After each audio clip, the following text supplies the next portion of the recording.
Aqui, como eu estava falando, a gente vai supor que o nosso repertório é uma obra fictícia, tá? O que seria uma obra fictícia? Geralmente aquelas narrativas de ficção que vocês colocam, filme, um conto, um romance, uma crônica, tá? Tudo que for ficção vai entrar aqui, certo? Então, digamos que eu vou ligar o meu um filme à minha discussão, né? Digamos que o meu repertório é um filme. Aí eu posso colocar qualquer uma dessas expressões aqui. Esse cenário se assemelha, essa situação converge, a problemática da obra se reflete no outro, se reflete na. Então, o que é que eu faço? Eu escolho o meu conectivo, coloco meu conectivo, vírgula, e escolho aqui qual frase eu quero colocar. Lembrando, precisa necessariamente escrever, dizer que eu escrevi aqui? Não, gente, é uma ideia. Se você quiser formular a sua própria frase em cima do que eu escrevi aqui, perfeito, tá? Então, não fique com essa preocupação. Senão, daqui a pouco, todo mundo está escrevendo a mesma redação. Então, sejam criativos. Entendam que os exemplos que eu trago é para dar a ideia. Vocês podem criar em cima disso que eu trago, tá? Se for uma citação, quais frases ou expressões vocês podem utilizar? Essa ideia perpetua-se no cenário brasileiro. A ideia de fulano pode ser vista em ou no. Tal ideia ilustra. Por que eu coloquei a palavra ideia nos três, né? Porque quando você coloca uma citação, você está trazendo a ideia de alguém, né? Você está trazendo a ideia do autor. Então, por isso que eu coloquei aqui, para ficar nítido que é a ideia da pessoa, tá? Lembrando, todas essas sugestões aqui é para escrever depois do conectivo, e dependendo do tipo de repertório. Quando for uma notícia, um fato ou um dado estatístico, como eu coloquei lá em cima, né? Ó, tais dados demonstram que, tal fato demonstra que, tal fato comprova que. Para que a gente coloca uma notícia, um fato ou um dado estatístico? Para comprovar, né? Para demonstrar algo. Então, por isso, que eu coloquei esses verbos, demonstrar e comprovar, né? Porque os dados estatísticos, as notícias servem para isso, como uma forma de comprovação daquilo que você está dizendo. Se for uma alusão histórica, você pode colocar dessa forma. Esse contexto converge com a situação, isso mostra que esse fato contribui para, isso depende também do sentido que você quer colocar, né, a partir daquela alusão histórica. E aí, gente, até aqui tudo bem? Tá dando para entender? Conseguem visualizar isso no texto? Como é que tá indo aí para vocês? Tudo bem. Ok. Vocês conseguem visualizar no texto ou tá muito teórico? Assim, tá assim, só no campo da imaginação. E aí? Dá para visualizar. Ótimo. A Fica ideia mais é fácil. É porque quando você fala assim, né? Você falando, tudo é fácil, professora. Agora, na hora que eu vou fazer, não é tão simples assim. eu sei, quando eu falo parece uma coisa tão besta, né? Ah, isso é besteira, né? Eu sei que é mesmo, gente. Mas o importante é que vocês entendam o que eu estou falando. O primeiro passo é esse, é entender o que eu estou falando. Se vai conseguir colocar na prática, são outros 500. Mas o primeiro passo é esse, é entender realmente o que eu estou falando e ir tentando. Toda semana ir tentando colocar aquilo em prática. Não vai ser de primeira, né? Pode ser de segunda, de terceira e assim vai. Em algum momento você vai conseguir. Bom, vamos lá. Agora eu coloquei aqui as sugestões para quando você vai colocar um repertório indicando diferenças, né? Lembram que eu falei que você tem que definir, eu quero mostrar semelhança, eu quero colocar uma diferença. Então, o tipo de conectivo, as frases que você vai utilizar são diferentes, né? Porque são sentidos diferentes. Então, quando você quer indicar uma diferença, você vai ter que colocar um conectivo de oposição, tá? Pode ser no entanto, entretanto, porém, contudo, todavia, certo? Então, você escolhe qualquer conectivo de oposição, qualquer um deles. Escolheu o conectivo, vamos escolher agora as frases, as expressões que a gente vai utilizar depois do conectivo. E aí vamos seguir aquele mesmo esquema, dependendo do tipo de repertório. Então, se for uma obra fictícia, o que é que eu coloco? Esse cenário se difere, essa situação diverge, a obra mostra um cenário diferente. E aí, lembrem, vocês têm liberdade para criar em cima dessas frases. Não quer colocar com essas palavras que eu coloquei, né? Reformula, faz a sua própria frase, mantendo o mesmo sentido, né, do que eu coloquei. Se for uma citação, essa ideia se opõe ao cenário brasileiro. A ideia de fulano não pode ser observada no cenário atual. Essa ideia tem caráter discrepante do cenário em questão. O que é que eu estou dizendo aqui? Né? Eu estou dizendo que a ideia que foi colocada lá na citação, ela é diferente da realidade que eu estou discutindo, né? A ideia de fulano, a ideia de cicrano, traz uma perspectiva diferente dessa realidade brasileira, desse problema que eu estou apresentando. É isso, é essa a intenção.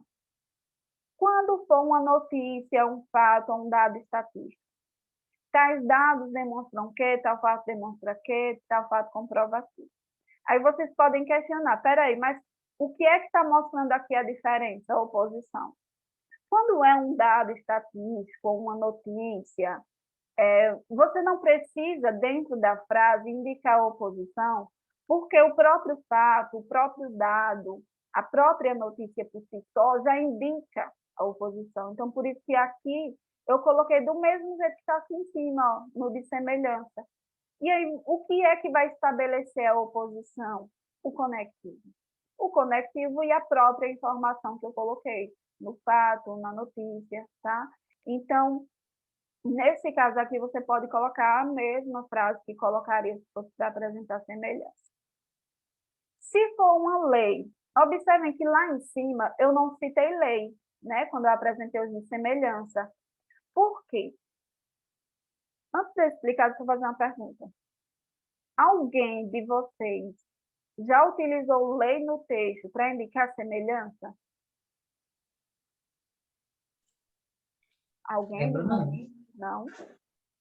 Não lembro não. Quando vocês utilizam uma lei no texto de vocês, vocês querem mostrar que a realidade do Brasil é igual ao que está na lei? Ou vocês querem mostrar que a realidade brasileira é diferente do que está na lei? Diferente. Diferente, né? Então, Com certeza. por isso que eu não É coloquei. porque é o Brasil, né, professora? Não tem como demonstrar que é Não, igual na lei, né? é isso, mulher. Não é isso. Leis tem prática nenhuma. É isso. Quase. É isso. Quando a gente utiliza uma lei no nosso texto, a gente não vai entender que o que está na lei ocorre na realidade. A gente sempre vai ver o contrário. Então, por isso que eu não coloquei lei aqui na semelhança, porque a gente vai querer colocar diferença e não semelhança, né? Aí eu coloquei aqui, você pode colocar. Embora proposto em lei, pouco se vê na prática o que versa a lei. Então, quando você coloca essa frase, né, você está mostrando que, olha, a lei está dizendo isso, mas a realidade brasileira é diferente. Né? É essa a nossa intenção quando a gente utiliza uma lei. E é isso. Eu vou mandar esse documento aqui no grupo, tá? Em PDF. E utilizem como material de estudo, como material de pesquisa, né? Para ver se vocês conseguem organizar melhor a argumentação de vocês na próxima redação. Ok? Alguma dúvida, alguma observação sobre esse conteúdo? E aí? Sem dúvidas. Tranquilo. Ótimo. Perfeito. Então, vamos lá para o nosso tema, né? De hoje.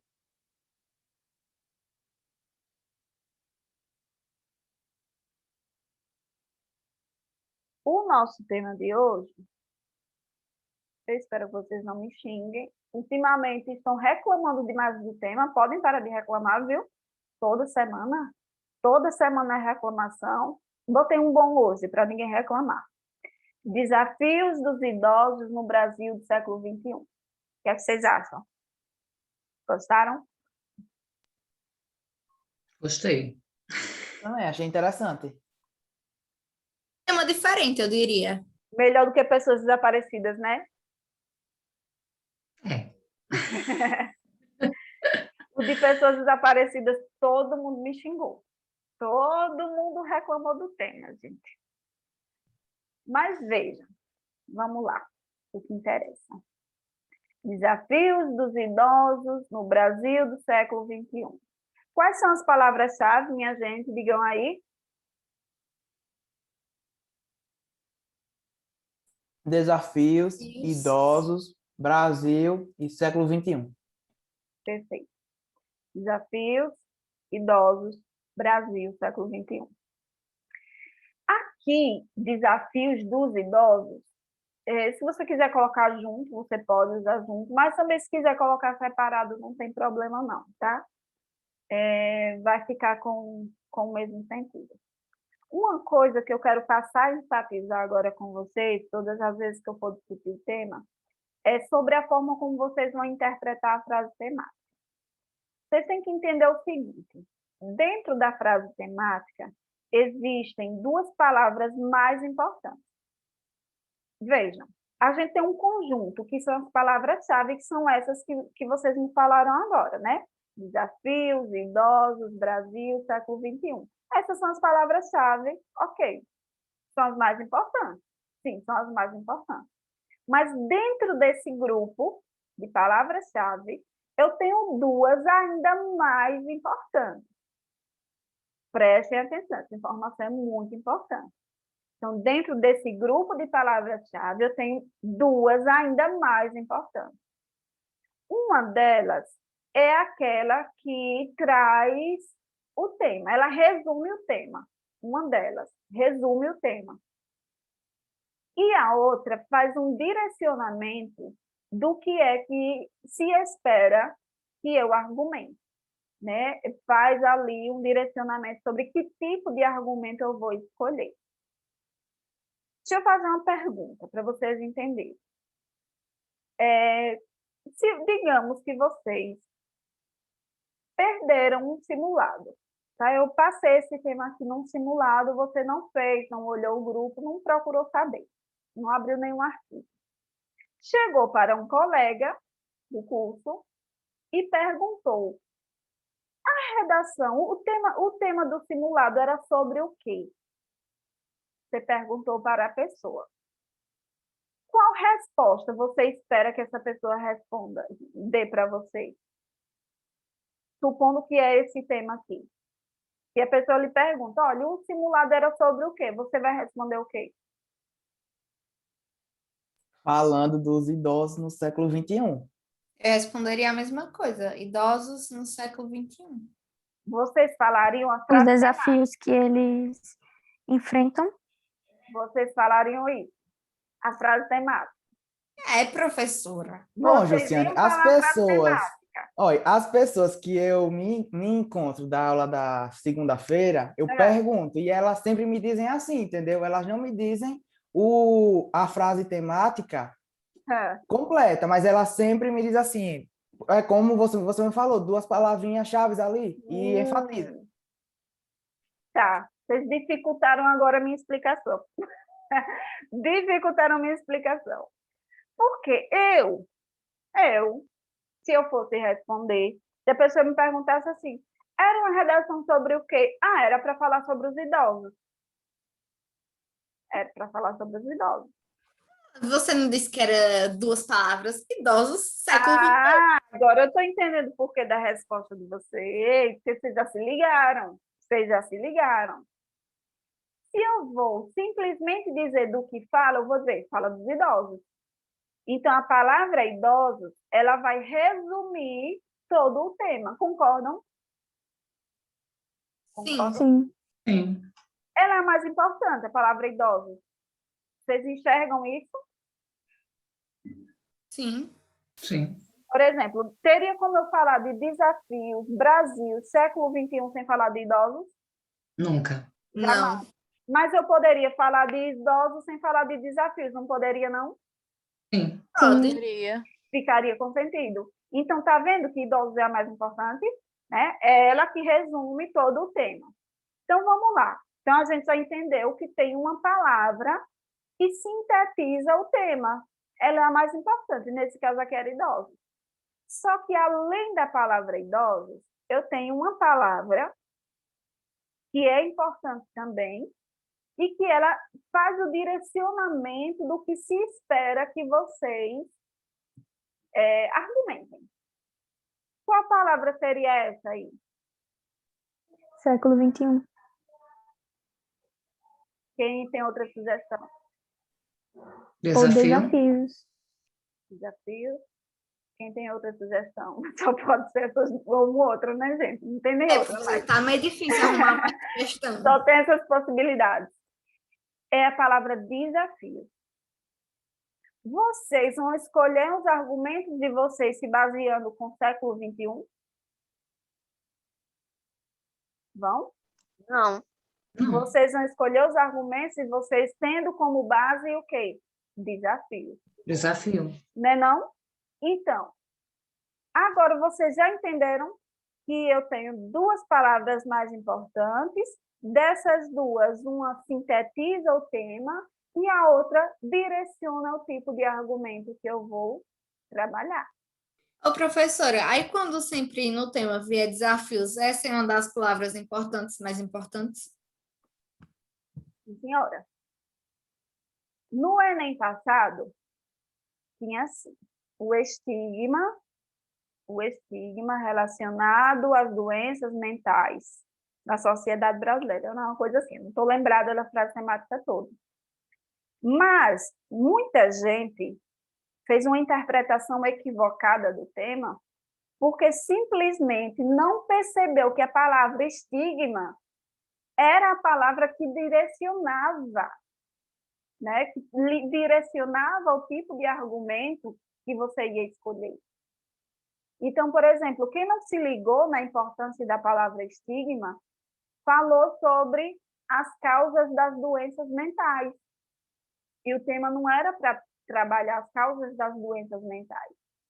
Era para trabalhar as causas dos estigmas relacionados às doenças mentais. Então, é por isso que agora eu vou começar a pegar mais no pé de vocês, para que vocês entendam que dentro de uma frase temática, eu tenho uma palavra que sintetiza. Nesse caso do Enem, né? Do Enem do ano passado, eu tinha doenças mentais como a palavra que sintetizava o tema, né? Ela resumia o tema, doenças mentais, mas ele não queria que falasse de doenças mentais de forma ampla.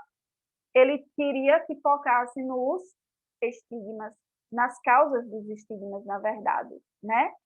Então, eu tinha ali doenças mentais como uma palavra que sintetizava o tema, e eu tinha a palavra estigma como uma palavra que direcionava o tipo de argumento, que é o que a gente está fazendo aqui. A gente tem a palavra idosos, que tem um sentido amplo, né, e que vai sintetizar o tema, e eu tenho a palavra desafios, que vai me dar o meu direcionamento na minha argumentação. Deu para compreender? Ficou claro isso para vocês? Sim. Sim. Uhum. Aquele simulado que tinha assim, a importância da segunda língua na formação do cidadão, não era assim? Qual era a palavra que sintetizava o tema? A palavra-chave que sintetizava o tema. Segunda língua. Segunda língua, perfeito. E qual era a palavra que direcionava o tipo de argumento? A importância. Importância. Isso, importância. Tá vendo? Ó, entenderam, estou entendendo direitinho. Bom, é isso. Por que que eu fiz essa pausa agora para explicar isso? Porque eu percebi que muitos têm dificuldade em interpretar a frase temática. Então, a gente vai ter que fazer esses direcionamentos todas as vezes que for fazer a interpretação dela, tá? Vamos lá, dos textos motivadores. O texto 1, gente, ele traz algumas informações sobre O panorama brasileiro com relação às pessoas, os idosos, né, o número de idosos, ele diz que até 2060 espera-se que 19 milhões de pessoas seja o número de pessoas idosas no Brasil. A gente vai ter 19 milhões de pessoas idosas no nosso país até 2060. Isso significa que o número de idosos vai crescer, né? E também isso pressupõe outras questões, outros problemas, outras preocupações. Se o número de idosos vai crescer, então o país precisa se preparar para isso, porque uma maior demanda, um maior número de idosos no nosso país vai exigir do país ações para promover uma qualidade de vida para esses idosos, né? Para que eles tenham um envelhecimento saudável. Deu para compreender? Tranquilo? Sim. Aqui ainda nesse texto, ele traz duas questões. Ele coloca, eu vou ler aqui esse parágrafo para vocês, que ele traz uma questão que envolve aí essa qualidade de vida dos idosos, essa questão do respeito aos idosos e tal. Ô, professora, no caso, qualidade de vida seria um desafio? Pode ser? Só que, assim, qualidade de vida fica amplo, né? Mas pode também.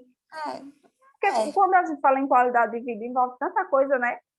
Envolve saúde física, mental, inclusão social, enfim, envolve muita coisa. Então, eu acho melhor pegar e colocar questões mais específicas. Mas, se quiser trabalhar... Como a inclusão social, no caso, né? Que seria uma coisa mais específica. Exatamente, isso. Aí, aqui, ele coloca o seguinte.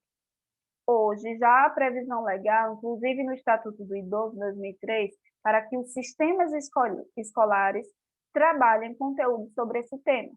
Mas, segundo a UR, eu acho que esse nome está incompleto, não sei. Isso não tem sido feito. Representante da Ordem dos Advogados do Brasil, OAB, ele diz ainda que a promoção dessa valorização passa pela garantia de mais informações para os idosos acerca dos seus próprios direitos. O que é que acontece? O Estatuto do Idoso, ele propõe que se coloque, que se trabalhe dentro das escolas essas questões voltadas aos idosos, né? O respeito, para que se promova o respeito ao idoso, para que sejam trabalhados os direitos dos idosos dentro das escolas. E aí, a implementação dessa temática nas escolas, ela traz dois benefícios. E, assim, não só esses dois, mas são dois benefícios importantes. Um deles é o seguinte: trazendo essa temática para dentro da escola, a gente vai ter uma geração de jovens que respeitam os idosos, né? Eles vão aprender isso na escola. Então, isso, teoricamente, vai ajudar a promover o respeito aos idosos dentro da nossa sociedade. E o outro benefício é fazer com que as próximas gerações de idosos sejam gerações de pessoas conscientes dos seus direitos, né? Pessoas mais ativas na sociedade, né? Pessoas que sabem lutar pelos seus direitos, que vão conseguir exercer seu papel de cidadão dentro da sociedade. Então, a gente tem aí esses dois benefícios. Entendendo isso, a gente pode transformar isso em desafio.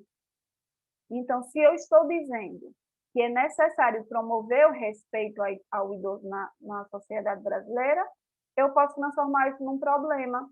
Eu posso dizer que um dos desafios dos idosos na sociedade brasileira é promover o respeito. É o desafio de promover o respeito. Concordam? Enxergam esse problema? Sim. Sim. Outro desafio, né, que a gente pode tirar aí é o de fazer com que esses idosos consigam exercer os seus direitos dentro da sociedade. Porque o que é que a gente percebe? Que por falta de conhecimento, muitas vezes, na maioria das vezes, por falta de conhecimento, muitos idosos acabam não usufruindo dos seus direitos dentro da sociedade, né? Por causa da falta de informação. Não são pessoas conscientes, né, dos seus direitos. E aí, o que é que acontece, né? Se a gente entende que eles não estão usufruindo dos seus direitos, a gente pode interpretar isso como um desafio também. A gente pode colocar isso como um argumento. Concordam com esse argumento? Conseguem enxergar esse problema dentro da sociedade? Vocês acham que o idoso exerce mesmo o seu direito de cidadão? Pouquíssimo. Muito pouco, infelizmente. E na maioria das vezes, por causa justamente dessa falta de informação, infelizmente, é uma população que tem pouca escolaridade, e isso contribui para que eles não consigam ter um senso crítico, um senso de realidade, né, uma consciência social, e isso acaba impedindo que eles possam agir, né? Então, por exemplo, o idoso é assim, se alguém chegar para eles e disser, olha, você não pode fazer isso, você não tem direito a isso, ele vai balançar a cabeça e pronto, ele vai aceitar. Porque ele vai entender que aquela pessoa que está dizendo aquilo para ele é superior a ele, tem mais conhecimento que ele está errado, a pessoa está certa, e vai ficar por isso mesmo. Né? Ele não desenvolveu esse senso crítico, né? E a gente sabe que é algo que precisa ser desenvolvido, essa questão do senso crítico precisa ser desenvolvida desde a infância. E quando a pessoa não tem uma certa escolaridade, essa pessoa acaba sendo silenciada. Então, o idoso é aquele tipo de pessoa que alguém diz, olha, é assim, você não tem esse direito, você não pode fazer isso, e ele vai balançar a cabeça e entender que ele realmente não tem direito. E, na maioria das vezes, tem. Ele só não tem consciência disso. Então, eu acho que isso aí é um desafio, né? Que a gente pode colocar como argumento. Deixa eu ver aqui. O texto 2, gente, ele traz o Estatuto do Idoso. Lembrando, eu coloquei aqui o Estatuto do Idoso como texto motivador, então vocês não podem utilizar como repertório, viu? Cuidado. Mesmo não estando a lei inteira aqui, mas só o fato de eu já ter mencionado aqui o Estatuto do Idoso, é importante que vocês não coloquem como repertório, não. Não vai valer, não. Eu vou entender que é cópia do texto motivador, tá? Espera aí, só um instantinho, para ajeitar a minha janela. Aqui no Estatuto do Idoso, eu coloquei 2 artigos, e a partir desses artigos a gente também vai conseguir tirar desafios, tá? Eu vou ter que ler. Esse artigo 2º, ele diz o seguinte: o idoso goza de todos os direitos fundamentais inerentes à pessoa humana, sem prejuízo da proteção integral de que trata esta lei, assegurando-se-lhe, por lei ou por outros meios, todas as oportunidades e facilidades para... Aí vamos lá, é aqui que a gente vai tocar. Preservação de sua saúde física e mental e seu aperfeiçoamento moral, intelectual, espiritual e social, em condições de liberdade e dignidade. Então, ele toca aqui em algumas questões que a gente pode transformar em desafios. Por exemplo, muitos idosos sofrem agressões, sofrem violência, né? A gente sabe disso.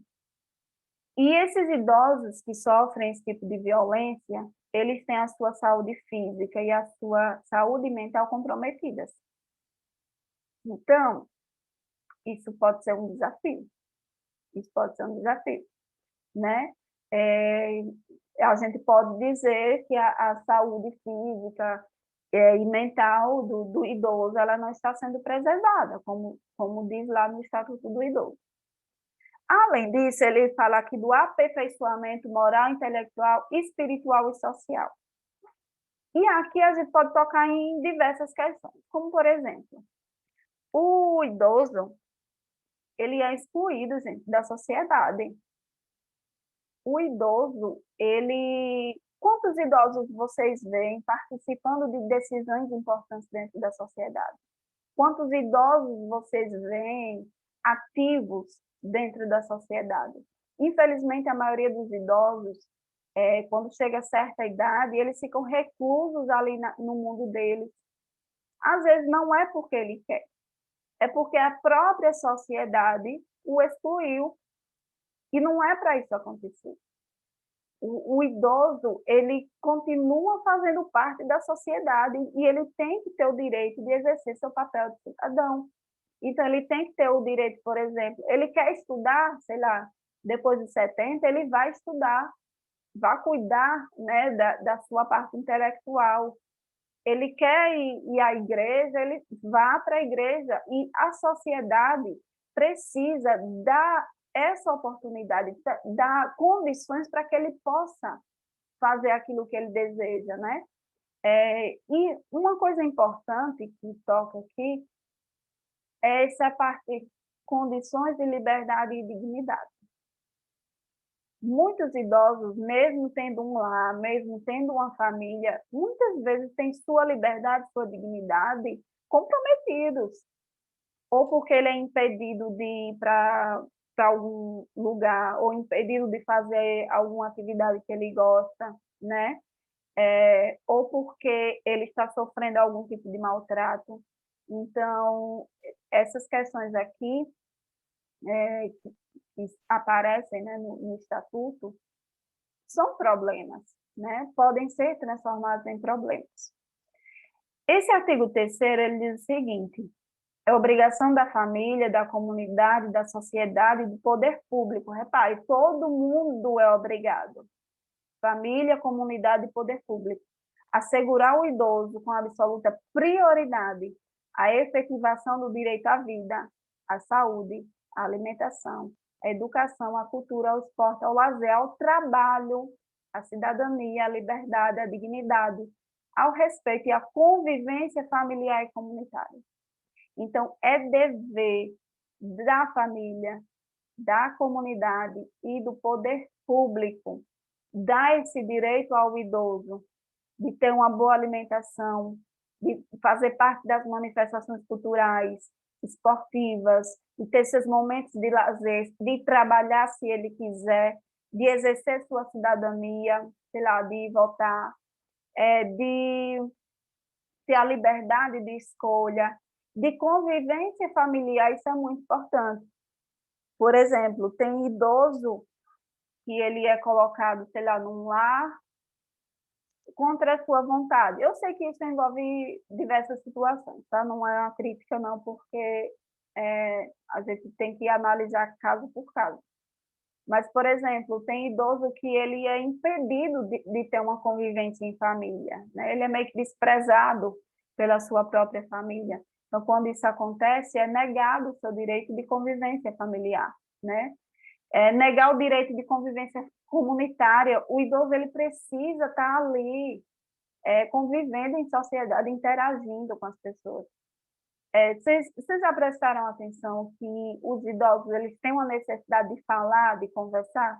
Já perceberam isso? Com certeza.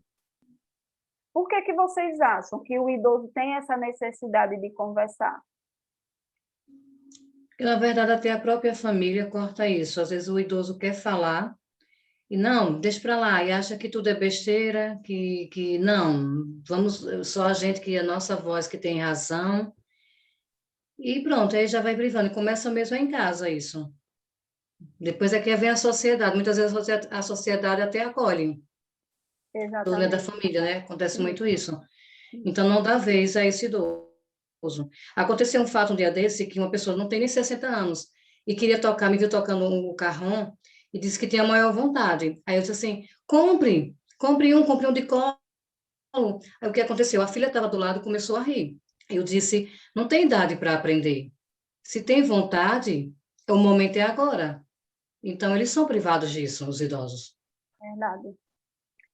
Então, essa necessidade deles é porque é tirado deles, né? Então, é como você falou, Elisângela, às vezes eles têm a ideia de fazer algo e é considerado como uma chacota, né? É um motivo de chacota, porque o idoso ele é visto pela sociedade como uma pessoa incapaz, como uma pessoa imprestável. A palavra é até forte, eu não gosto de falar, mas infelizmente muita gente vê o idoso dessa forma, né? Não serve Mas é para isso nada, mesmo. né? E ele tem essa necessidade de falar, de se expressar, porque ele é silenciado. O idoso ele é silenciado dentro da própria casa, dentro da sociedade, ele é silenciado. Então, quando o idoso chega para conversar com uma pessoa mais jovem, a primeira reação é: nossa, que velha chata, que velho chato, né? Mas ele está falando ali porque ele sente a necessidade, né? Ele precisa se expressar, ele não tem quem escute. Então, a primeira pessoa que dá uma brecha, ele vai querer conversar. E ele tem o direito, e ele precisa, sim, dessa convivência em sociedade, né? Então, o que a gente vê é que esse direito de convivência, do social, ele é tirado do idoso, né? E eu acredito também que isso tem relação com a forma como nós somos educados, como a gente cresce tendo uma visão do idoso meio errada. Eu acho que nós não somos educados para respeitar os idosos. A nossa sociedade não é educada para isso. Talvez seja uma questão cultural, né? Mas, inclusive, eu vou falar disso depois, quando a gente for falar do repertório. Mas é como se a gente não fosse educado para respeitar o idoso, como se fosse algo cultural, sabe? De ver o idoso como uma pessoa, sei lá, imprestável mesmo, inútil. Então, somos nós, própria sociedade, que tiramos esse direito deles. Eu vou finalizar aqui, falta menos de um minuto, e a gente continua a discussão, tá? Vamos para a nossa última parte.